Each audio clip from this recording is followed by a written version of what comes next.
मेरी माँ, मेरी बहनें, तुम जूजू से जूजू ना बनी रहना। चूहिया से डरती हैं हमारी बहनें, चूहिया से, कॉकरोच से डर जाती हैं।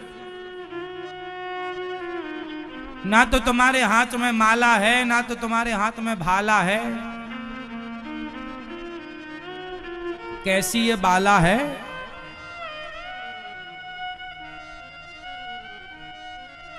या तो मीरा की तरह माला लो या झांसी की रानी की तरह भाला लो। ऐसी बाला ना बनी रहो कि जूजू से डरो।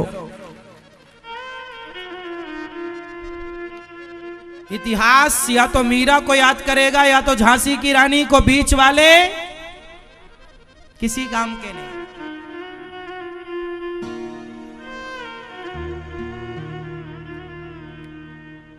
मेरी बहनों से भी मैं प्रार्थना करता हूं, आप भी स्वयं की रक्षा करना सीखो।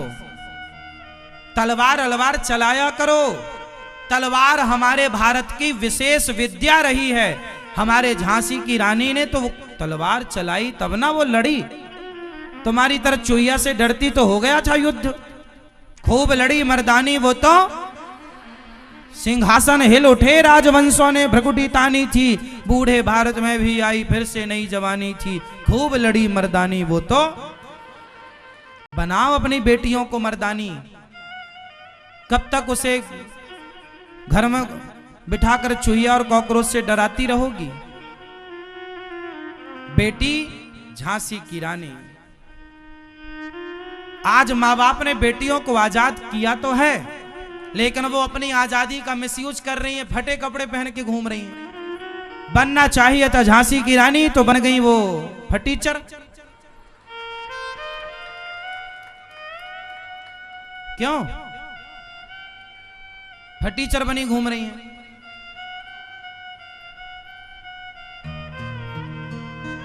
अरे झांसी की रानी बनो मेरी बहनों।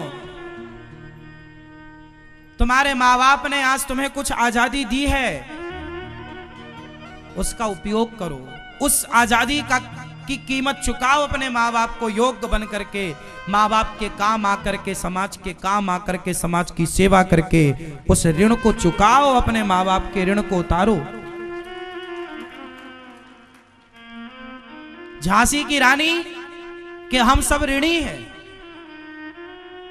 पूरा भारत तब तक ऋणी रहेगा जब तक ये धरती रहेगी, जब तक हम सब झांसी की रानी की ऋणी। मर गई बेचारी। और केवल झांसी की रानी नहीं, उस दौर की बहुत सारी स्त्रियों ने युद्ध लड़ा और विजय पाई है। युद्ध में हार जीत तो होती ही है। युद्ध लड़ना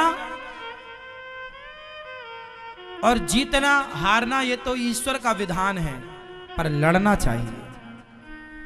अपने देश के लिए, अपने राष्ट्र के लिए, अपने भारत भूमि के लिए लड़ना चाहिए।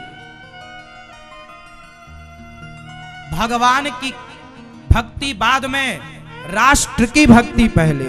भारत माता की। हम मिट्टी के ऋणी हैं। जननी जन्म भूमश्चा स्वर्गादपि गरीयसी। जन्म देने वाली माँ और माटी जन्म भूमि। जब राम 14 साल के लिए वनवास गए तो अयोध्या की माटी अपने साथ लेकर के गए थे। ये माटी का प्यार राम से कोई सीखे।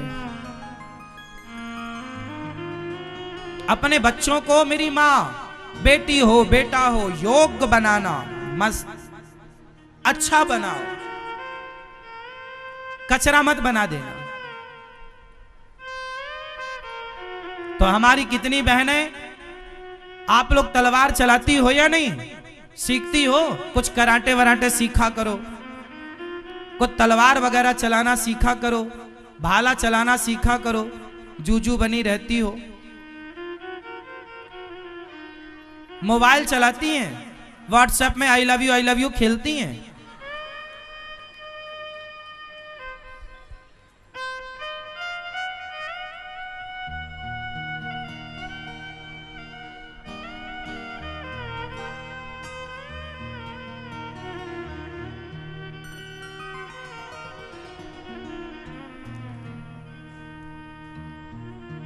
महाभारत का युद्ध आप लोग महाभारत पढ़ा करो।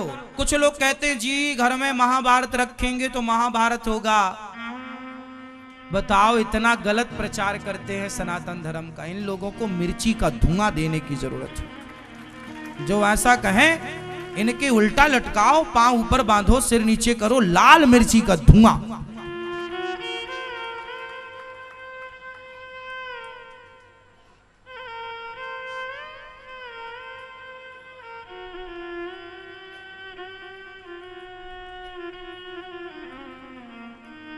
महाभारत घर में रखनी चाहिए, पढ़ना चाहिए। जो महाभारत पढ़ता है उसके जीवन में महाभारत नहीं होता, क्योंकि महाभारत की कथा हमें बहुत कुछ मैच्योर कर देती है। अच्छा ये बताओ, जो महाभारत पूरा पढ़ लेगा उसे फिर कुछ पढ़ने की जरूरत? पूरा इतिहास, भारत का पूरा इतिहास, भारत का कल्चर, सब कुछ है महाभारत। ऐसी इस धरती, इस संसार में ऐसी कोई कथा नहीं है जो कथा महाभारत में ना हो। 18 पुराण में ऐसी कोई कथा नहीं है जो कथा महाभारत में ऑलरेडी ना हो। ऐसा कोई ज्ञान नहीं है। अरे और तो छोड़ो, श्रीमद् भगवत गीता भी महाभारत का ही अंग है। भगवत गीता भी महाभारत के अंदर है। विष्णु सहस्त्र नाम भी महाभारत के अंदर है। ये महाभारत के ही 1,00,000 श्लोकों में 700 श्लोक निकाले गए जो भगवान की वाणी, वो महाभारत का ही चैप्टर है, सब्जेक्ट है। अब बताओ, गीता से बड़ा ज्ञान धरती में कहां? इस संसार में ऐसा कोई ज्ञान नहीं जो महाभारत के अंदर ना हो। और लोग, मूर्ख लोग कहते हैं महाभारत ना पढ़ो वरना महाभारत होगा। तो यूक्रेन ने रसिया से, कौन सा इन लोगों ने महाभारत पढ़ा था कि इनका महाभारत चल रहा है? यूक्रेन और रसिया ने महाभारत पढ़ा है क्या? फिर भी तो चल रहा है। और जो तुम अंधविश्वास फैला रहे हो कि महाभारत रखने से, पढ़ने से महाभारत होगा, तुम नहीं पढ़ रहे हो, फिर भी तो तुम्हारी सास बहू का महाभारत चल ही रहा है। पढ़ लेते तो ये ना होता, ये भाई भाई का महाभारत ना होता जो हो रहा है।